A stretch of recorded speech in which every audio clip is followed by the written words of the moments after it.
আসসালামু আলাইকুম। একটা বিশাল বড় ট্র্যাপ, একটা বিশাল বড় ষড়যন্ত্র সৃষ্টি করা হয়েছে এবং আমরা বুঝে না বুঝে কিন্তু এখানে পা দিচ্ছি।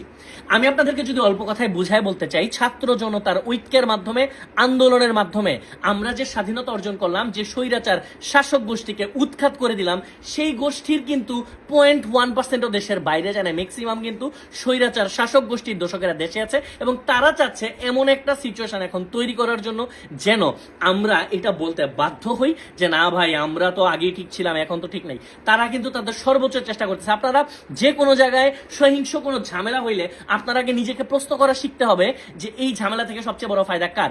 দেখেন, এই স্বৈরাচার শাসক গোষ্ঠী যেটা করতেছে, পরিকল্পিতভাবে, সুপরিকল্পিতভাবে মন্দিরগুলোতে হামলা করতেছে যেন আমার হিন্দু ভাই বোনরা রাস্তায় নেমে আসে এবং এই স্বৈরাচারের দোসররা যারা পলায় আছে তাদের যেন একটা পথ তৈরি হয় আমার হিন্দু ভাই বোনদের সাথে, ওরাও যেন রাস্তায় নেমে আসে এবং এটা